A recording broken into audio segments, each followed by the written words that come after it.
స్వాగతం. ముందుగా ముఖ్యాంశాలు. శ్రీవారి కానుక కమలముల హారం వజ్రాల అడ్డిగా కన్నుల విందుగా శిరుడి తల్లికి స్నపన తిరుమంజనం. పద్మ పుష్కరిణిలో పవిత్ర స్నానంతో భక్తుల తన్మయత్వం. అసంఖ్యాకంగా పాల్గొన్న భక్తులు. రామాపురం డంపింగ్ యార్డులోని చెత్త నిర్వహణ గడువులకు త్వరగా పూర్తి చేయాలని అధికారులను ఆదేశించిన తిరుపతి జిల్లా incharge joint collector commissioner Maurya. వార్తల్లోని వివరాలు.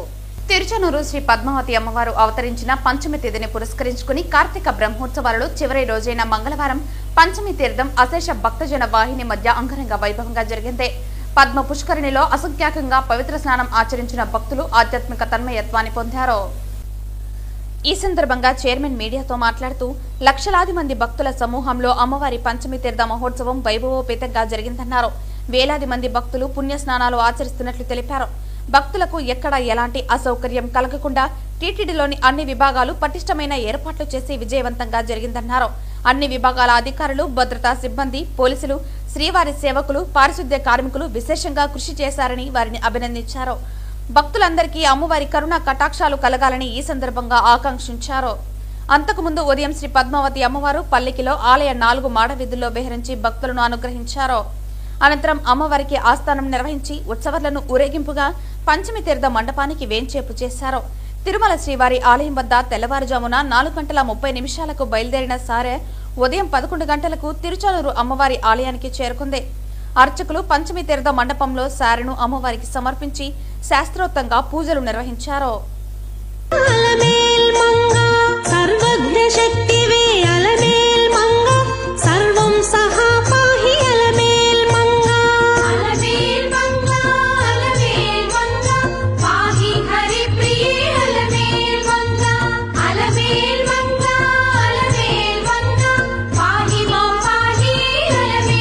రామాపురం డంపింగ్ యార్డులోని చెత్త నిర్వహణ గడువులోపు త్వరగా పూర్తి చేయాలని తిరుపతి జిల్లా incharge joint collector commissioner Maurya అధికారులను ఆదేశించారు.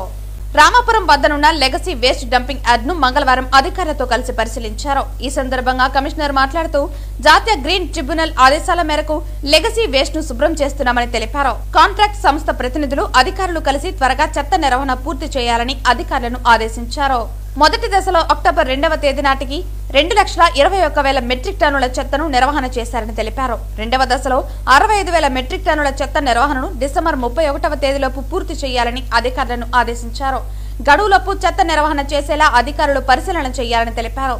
కమిషనర్ వెంట municipal engineer Gomathi, health officer doctor Yuva Anvesh, DE Ramana, చెత్త నిర్వహణ ప్లాంట్ నిర్వాహకులు తదితరులు పాల్గొన్నారు. ప్రజల నుంచి వచ్చిన ఎల్ఆర్ఎస్, బీపీఎస్ దరఖాస్తులను త్వరగా పరిష్కరించాలని తిరుపతి జిల్లా incharge joint collector commissioner Maurya పట్టణ ప్రణాళిక విభాగ అధికారులను ఆదేశించారు. ఎల్ఆర్ఎస్, బీపీఎస్ దరఖాస్తుల పరిష్కారం తదితర అంశాలపై పట్టణ ప్రణాళిక విభాగం అధికారులు, సచివాలయ ప్లానింగ్ కార్యదర్శులతో మంగళవారం కమిషనర్ సమీక్షా సమావేశం నిర్వహించారు. ఈ సందర్భంగా కమిషనర్ మాట్లాడుతూ అక్రమ నిర్మాణాలు, లేఅవుట్లు క్రమబద్ధీకరణ చేసేందుకు ప్రభుత్వం ఎల్ఆర్ఎస్, బీపీఎస్ ద్వారా ప్రజలకు అవకాశం కల్పించిందని తెలిపారు. దీంతో ప్రజల నుంచి వచ్చిన దరఖాస్తులను క్షేత్రస్థాయిలో పరిశీలించి పరిష్కరించాలని తెలిపారు. ప్రభుత్వం కల్పించిన అవకాశాన్ని సద్వినియోగం చేసుకునేలా ప్రజలకు అవగాహన కల్పించాలని సూచించారు. నగరంలో రోడ్లను, ఫుట్పాత్లు ఆక్రమించడం జరగకుండా నిత్య పర్యవేక్షణ చేయాలని తెలిపారు. భవన నిర్మాణాలు ప్లాన్ ప్రకారం కాకుండా డీవియేషన్ చేసి నిర్మాణాలు చేపడుతున్న వాటిని ప్రాథమిక దశలోనే అడ్డుకోవాలని తెలిపారు. అలాగే అనధికార ప్రకటన బోర్డులను ఏర్పాటు చేయకుండా చూడాలన్నారు. పెండింగ్ ఉన్న ప్రకటనల పన్నులు వసూలు చేయాలని అన్నారు. నిబంధనలను అతిక్రమించిన వారిపై చట్టపరమైన చర్యలు తీసుకోవాలని తెలిపారు. ఎల్ఆర్ఎస్, బీపీఎస్ ను నగర ప్రజలు సద్వినియోగం చేసుకోవాలని కమిషనర్ ప్రజలను కోరారు. ఈ సమీక్షా సమావేశంలో ఏసీపీలు మూర్తి, మధు, సర్వేయర్లు కోటేశ్వరరావు, గురవారెడ్డి, మేనేజర్ హసీం, డిపిఎస్ వంశీ, డిపిపిఓలు, ప్లానింగ్ కార్యదర్శులు తదితరులు పాల్గొన్నారు. వ్యవసాయానికి పూర్వ వైభవం తీసుకువచ్చి అన్నదాతల కళ్లలో ఆనందం నింపడమే కూటమి ప్రభుత్వ ధ్యేయమని పలమనేరు ఎమ్మెల్యే అమర్నాథ్ రెడ్డి పేర్కొన్నారు. పలమనేరు నియోజకవర్గం పెద్దపంజాని మండలంలోని శివాజీ గ్రామంలో జరిగిన రైతన్న కోసం ఇది మన మంచి ప్రభుత్వం కార్యక్రమంలో మంగళవారం ఎమ్మెల్యే పాల్గొన్నారు. పలమనేరు నియోజకవర్గం పెద్దపంజాని మండలంలోని శివాజీ గ్రామంలో జరిగిన రైతన్న కోసం ఇది మన మంచి ప్రభుత్వం కార్యక్రమంలో ఆయన మంగళవారం పాల్గొన్నారు. ఈ సందర్భంగా గ్రామంలోని రైతన్నల ఇంటింటికి వెళ్లి అన్నదాత సుఖీభవ మరియు ప్రభుత్వం అందిస్తున్న సంక్షేమ కార్యక్రమాలపై కరపత్రాలను అందించడంతో పాటు రైతుల అభిప్రాయాలను ఆయన అడిగి తెలుసుకున్నారు. అనంతరం ఆయన రైతులను ఉద్దేశించి మాట్లాడుతూ అన్నదాతల కోసం చంద్రబాబు నాయుడు నేతృత్వంలోని కూటమి ప్రభుత్వం మరో వినూత్న కార్యక్రమం చేపట్టిందన్నారు. రైతన్న మీకోసం పేరుతో ఈ నెల 29వ తేదీ వరకు రైతులకు వివిధ అంశాలపై అవగాహన పెంచే కార్యక్రమాలు జరగనున్నాయన్నారు. వచ్చే 5 ఏళ్లలో 5 విధానాలతో కార్యాచరణ రూపకల్పన జరిగిందని, నీటి భద్రత, డిమాండ్ ఆధారిత పంటల సాగు, అగ్రిటెక్, ఫుడ్ ప్రాసెసింగ్, ప్రభుత్వం నుంచి మద్దతు ధర కల్పన తదితర లక్ష్యాలతో ఈ కార్యక్రమం ముందుకు సాగుతోందని వివరించారు. వైసీపీ పాలనలో బిందు తుంపర్ల సేపథ్యంతో పాటు యాంత్రీకరణ, సూక్ష్మ పోషకాల పంపిణీ తదితర పథకాలన్నింటినీ మూలన పెట్టేశారని గుర్తు చేశారు. కూటమి ప్రభుత్వం వచ్చాక అన్నదాత సుఖీభవ పథకంలో 6,000కు 12,000 కలిపి 20,000 అందిస్తున్నామని పేర్కొన్నారు. రాయలసీమను సస్యశ్యామలం చేసేందుకు హంద్రీనివా ద్వారా అన్ని చెరువులకు నీటిని అందించిన ఘనత కూడా తమ ప్రభుత్వానికే దక్కుతుందని, కాబట్టి రైతులు ఏ ప్రభుత్వం మంచి చేస్తుందో గుర్తించి మద్దతుగా నిలవాల్సిన అవసరం ఉందన్నారు. ఆనాడు ఇజ్రాయెల్ సేద్యాన్ని పరిచయం చేసి ఆధునిక వ్యవసాయ పద్ధతులకు శ్రీకారం చుట్టింది. నేడు టెక్నాలజీని అనుసంధానం చేస్తూ కొత్త ఒరవడులు సృష్టిస్తున్న ఘనత చంద్రబాబుకే దక్కుతుందని ఆయన తెలియజేశారు. ఇది ఇలా ఉండగా కార్యక్రమం ఆరంభం నుంచి చివరి దాకా రైతులు పెద్ద ఎత్తున ఆయనకు ఘన స్వాగతం తెలియజేసి అడుగడుగునా సన్మానించారు. ఈరోజు ప్రభుత్వం రైతన్న మీకోసం అనేటువంటి ఒక కార్యక్రమాన్ని రైతుల కోసం, రైతుల అవసరాల కోసం, రైతులకు ఎడ్యుకేట్ చేయడానికి కోసం, వాళ్లకు ఏ రకంగా వ్యవసాయాన్ని లాభదాయకంగా మనం చేసుకోగలం, ప్రభుత్వం నుంచి ఏ రకమైనటువంటి ఆర్థిక సహాయం అందిస్తూ ఉంది, సాంకేతిక సహాయం ఏ రకంగా అందించగలదు, చేసేటువంటి పంటలు ఏవైనా కూడా ఇప్పుడు కమర్షియల్ క్రాప్స్ చేసుకుంటే, ఎందుకంటే వాణిజ్య పంటలు చేసుకుంటే రైతులందరికీ కూడా లాభదాయకంగా ఉంటుంది. ఎక్కడైనా గిట్టుబాటు ధర లేకపోతే ప్రభుత్వ పరంగా ఏ రకమైనటువంటి సాయం గతంలో అందించాం, ఏ రకమైనటువంటి సాయం అందించాలా అనేటువంటి దానిపైన, అదేవిధంగా సాగుకు సంబంధించినటువంటి కార్యక్రమాలన్నీ కూడా వివరించడం కోసం ఈరోజు రైతన్న మీకోసం అనేటువంటి ప్రోగ్రాంను నిర్వహించడం జరుగుతూ ఉంది. ముఖ్యంగా మన మండలానికి సంబంధించి చూస్తే మన ముఖ్యమంత్రి గారు గతంలో ప్రతిపక్షంలో ఉన్నప్పుడే ఆ రోజు రైతన్నకు ఒక మాట ఇచ్చాడు. మేము అధికారంలోకి వచ్చిన వెంటనే తప్పనిసరిగా రైతుల కోసం 20,000 రూపాయలు ప్రతి సంవత్సరం కూడా మీ అకౌంట్లో వేస్తానని కూడా చెప్పడం జరిగింది. దాంట్లో భాగంగానే రైతు భరోసా కార్యక్రమాన్ని ఇవ్వడం, ముఖ్యంగా ఈ మండలంలో చూస్తే దాదాపు 7,500 మంది రైతులకు 6.5 కోట్ల రూపాయలు ఈరోజు రెండో విడత మొన్ననే కూడా వాళ్ళ అకౌంట్లోకి వేయడం జరిగింది.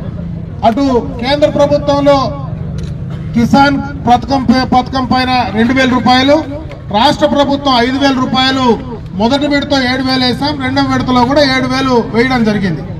ఈ యొక్క శంకర్రాయలపేట శివాడి గ్రామ పరిధిలో కూడా దాదాపు 205 మంది రైతులకు 13 లక్షల రూపాయలు ఈ గ్రామ పరిధిలో ఉండేటువంటి రైతులకు కూడా వారి అకౌంట్లో వేయడం జరిగింది.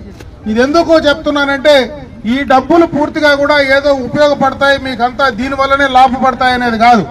రైతుల కోసం ప్రభుత్వం కూడా ఆర్థిక పరంగా ఇంత నష్టాలు ఎదుర్కొంటూ గడచిన ప్రభుత్వం చేసినటువంటి ఆర్థిక విధ్వంసాన్ని బయటపడుతూ ఈరోజు రైతుల కోసం ఇంత పెద్ద ఎత్తున, అంటే మొదటి విడత దాదాపు 3,500 కోట్ల రూపాయలు, రెండో విడత దాదాపు 3,500 కోట్ల రూపాయలు ఈ రాష్ట్రంలో రైతుల కోసం ఖర్చు పెడతా ఉందంటే రైతుల పట్ల ఈ ప్రభుత్వం చిత్తశుద్ధిగా ఉంది అనడానికి ఇది ఒకటే నిదర్శనం అని చెప్పి సందర్భంగా కూడా మీ అందరి దృష్టికి తెస్తా ఉన్నా. పలమనేరు మున్సిపల్ కార్యాలయంలో తెలుగుదేశం పార్టీ కౌన్సిలర్లు వైసీపీ కౌన్సిలర్ల తీరుపై విమర్శలు గుప్పించారు. గత వారం రోజుల నుంచి మున్సిపల్ బడ్జెట్ సమావేశాలు నిర్వహిస్తున్నామని అధికారులు, కౌన్సిల్ మెంబర్లు తెలిపినా నిర్లక్ష్యంగా నేడు కౌన్సిల్ మీట్ కి రాకుండా బాధ్యతారాహిత్యంగా ప్రవర్తించారని విమర్శించారు. అక్కడ అసెంబ్లీకి వైసీపీ ఎమ్మెల్యేలు హాజరు కాకుండా ఉంటే ఇక్కడ వైసీపీ పార్టీకి చెందిన కౌన్సిలర్లు మున్సిపల్ మీట్ కి హాజరు కాలేదని, ఇలా అయితే ప్రజా సమస్యలు ఎలా పరిష్కరించగలుగుతామని ఆవేదన వ్యక్తం చేశారు. ప్రజల పక్షాన ఎవరు పోరాడుతారో వారి నాయకత్వాన్ని బలపరచాల్సిందిగా కోరారు. మామూలుగా మున్సిపల్ మీట్ ప్రతి నెల జరగాల్సి ఉంది, కానీ విడ్డూరంగా పలమనేరు మున్సిపల్ కార్యాలయంలో 3 నెలలకు ఒకసారి నిర్వహిస్తున్నారని, దానికి కూడా సభ్యులు హాజరు కాకపోతే ఎలా అంటూ ఆగ్రహం వ్యక్తం చేశారు. అంతకుముందు మున్సిపల్ మీట్ లో తెలుగుదేశం పార్టీ కౌన్సిలర్లు మాట్లాడుతూ పలు సమస్యలపై అధికారులను ప్రశ్నించారు. ఎస్ఐ లోకేష్ రెడ్డి మాట్లాడుతూ పలమనేరు పట్టణంలోని వీధులు చిన్నగా ఉంటాయని, దానికి తగ్గట్టుగా ప్రజలు వాహనాలను ఎక్కడ పడితే అక్కడ పార్కింగ్ చేయకుండా అధికారులకు సహకరించాల్సిందిగా, వన్ సైడ్ పార్కింగ్ ఏర్పాటు చేసినప్పుడు ఆదేశాలు పాటించాల్సిందిగా పలు విషయాలను లేవనెత్తారు. ఈ కార్యక్రమంలో municipal commissioner Ramana Reddy, SI Lokesh Reddy తదితర అధికారులు పాల్గొన్నారు. ఈరోజు మున్సిపాలిటీలో బడ్జెట్ మీటింగు మరియు సాధారణ మీటింగు ఉందనేసి దాదాపు ఒక వారం రోజుల ముందు కౌన్సిలర్లకు అందరికీ కూడా చైర్పర్సన్ గారి ద్వారా అందరికీ సర్క్యులర్ పంపించడం జరిగింది. అందులో బడ్జెట్ విషయాలు కానీ లేకపోతే అభివృద్ధి విషయాలు కానీ చాలా పెట్టి పంపించారు. మేము కూడా ఎన్నో ఆశలతో ఈరోజు మీటింగ్లో వాళ్ళ వార్డుల్లో ఏం సమస్యలుందో సభ దృష్టికి తీసుకొచ్చి అంటే కౌన్సిల్ దృష్టికి తీసుకొచ్చి అవన్నీ కూడా పరిష్కరించే విధంగా మన గౌరవ ఎమ్మెల్యే గారి దృష్టికి కొన్ని తీసుకెళ్లాము గతంలో, అలాగే ఇప్పుడు కూడా కొన్ని తీసుకెళ్తాము అనే ఆశతో మేము అందరి తిరిగి వస్తే వైసీపీ పార్టీకి సంబంధించినటువంటి కౌన్సిలర్లు ఒక్కరు కూడా పాల్గొనలేదు.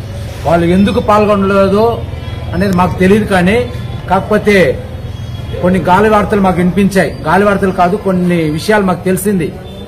వీళ్ళు కౌన్సిల్ బోర్డులో ఉన్నారు కాబట్టి గత ప్రభుత్వంలో వీళ్ళకి ఇష్టం వచ్చినట్లు కొన్ని అక్రమాలు చేశారు. వాళ్ళకే జగడం వచ్చింది. ఇప్పుడు ఏమంటే అక్రమంగా కొన్ని రూమ్స్ కట్టుకున్నారు, అక్రమంగా కొన్ని ఇండ్లు కట్టుకున్నారు, అక్రమంగా కొన్ని కబ్జాలు చేశారు. ఇట్లా అనేక చేసుకొని ఉదాహరణకి దొంగలు కొట్టుకుంటే ఎట్లుంటుందో అలాగే ఉంది ఈ రోజు పరిస్థితి. ఎందుకంటే వీళ్ళు భాగం పెట్టుకున్న దాంట్లో వీళ్ళకి గలాటాలు వచ్చినట్లుంది.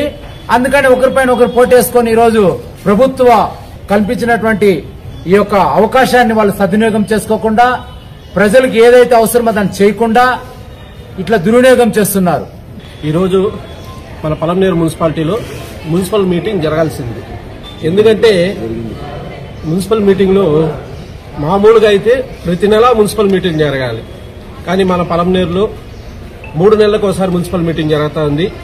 దానివల్ల కౌన్సిలర్లుగా మేముండి కూడా పలమనేరు మమ్మల్ని ఎన్నుకున్న వార్డు ప్రజలకి, వార్డు సభ్యులకి, వార్డు ఓటర్లకి కూడా సరైన న్యాయం చేయలేకపోతా ఉన్నాం. ప్రతి నెలా మీటింగ్ జరిగితే మేము పలమనేరు మున్సిపాలిటీలో ఉన్న సమస్యలని చైర్పర్సన్ దృష్టికి, కౌన్సిల్ దృష్టికి, మరియు కమిషనరు అధికారుల దృష్టికి తీసుకెళ్లేసి మేము పరిష్కరించేదానికో ఏదో ఒకటి ప్రజలకు మా వంతు సహాయం చేసేదానికో మాకు ఉండింటుంది. కానీ పలమనేరులో 3 నెలలకు ఒకసారి మున్సిపల్ మీటింగ్ జరుగుతుంది. ఇప్పుడు 3 నెలల ఈ మున్సిపల్ మీటింగ్, ఈ రోజు మున్సిపల్ మీటింగ్ జరగాల్సింది. కానీ ఈ మున్సిపల్ మీటింగ్ లో కేవలం మేము 4 సభ్యులు మాత్రమే, టీడీపీకి సంబంధించిన 4 సభ్యులు మాత్రమే హాజరవ్వడం జరిగింది. మిగతా ఏ సభ్యులు కూడా హాజరు కాలేదు.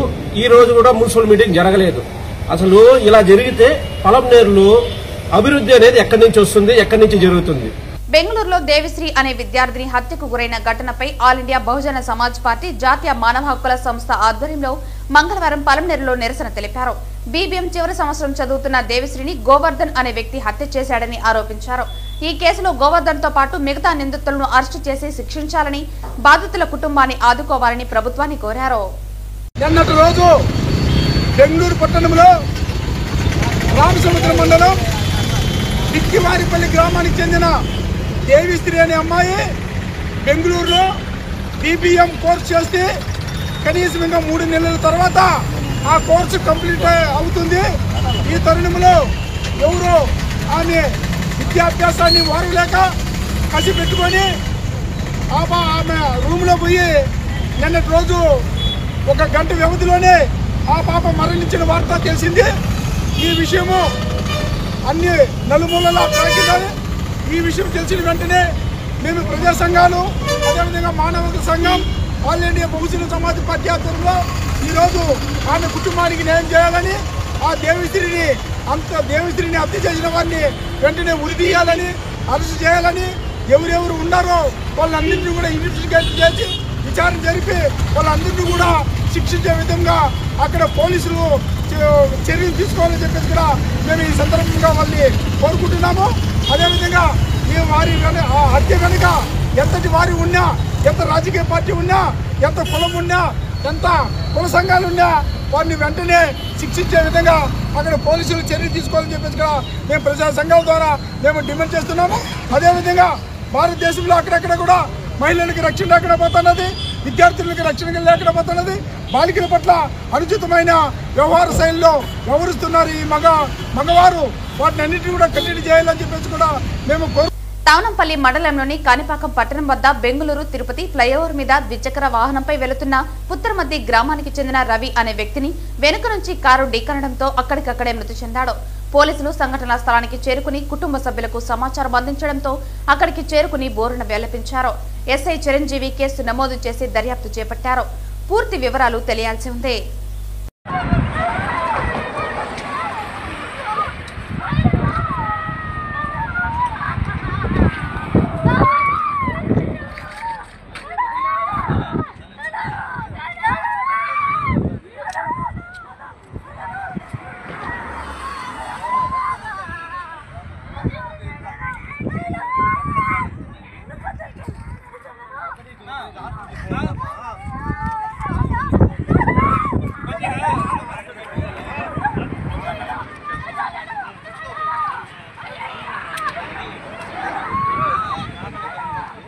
వార్తలు ముగించే ముందు ముఖ్యాంశాలు మరోసారి. శ్రీవారి కానుక కమలముల హారం వజ్రాల అడ్డిగా కన్నుల విందుగా శిరుడు తల్లికి స్నపన తిరుమంజనం. పద్మ పుష్కరిణిలో పవిత్ర స్నానంతో భక్తుల తన్మయత్వం. అసంఖ్యాకంగా పాల్గొన్న భక్తులు. రామాపురం డంపింగ్ యార్డులోని చెత్త నిర్వహణ గడువులకు త్వరగా పూర్తి చేయాలని అధికారులను ఆదేశించిన తిరుపతి జిల్లా incharge joint collector commissioner Maurya. ఈ వార్తలు ఇంతటితో సమాప్తం. తిరిగి వార్తల్లో మళ్ళీ కలుద్దాం. అంతవరకు సెలవు. నమస్కారం.